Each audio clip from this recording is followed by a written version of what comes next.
देवाची स्तुती असो. मित्रांनो, तुम्हाला खरे स्वातंत्र्य हवे आहे का? येशू म्हणतो, सत्य तुम्हाला मुक्त करील. आज आपण जाणून घेऊ हे सत्य आपले जीवन कसे बदलते.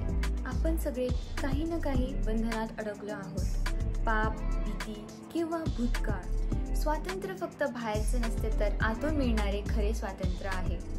येशू म्हणतो, माझे वचन जाणाल आणि सत्य तुम्हाला मुक्त करील. चला या संदेशात त्याचा अनुभव घेऊया.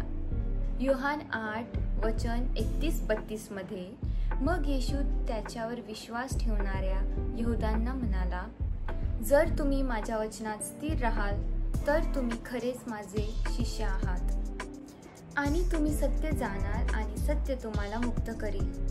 येशू सांगतो की खरे स्वातंत्र्य फक्त सत्यामध्ये आहे. जग आपल्याला वेगवेगळ्या गोष्टींमध्ये स्वातंत्र्य दाखवतो. पैसा, सुख, यश, प्रसिद्धी, पण हे सर्व तात्पुरतं आहे.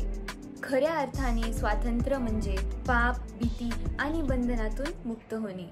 येशू सांगतो, जर आपण त्याच्या वचनात राहिलो तर आपण त्याचे खरे शिष्य आहोत. त्याचे वचन आपल्याला सत्य शिकवते आणि ते सत्य आपल्याला मुक्त करते. आपल्यासाठी याचा अर्थ पापापासून मुक्ती. आपण पापी आहोत, पण येशूचे रक्त आपल्याला शुद्ध करते. भीतीतून मुक्ती. जगात अनेक संकटे आहेत, पण येशू आपल्याला धैर्य देतो.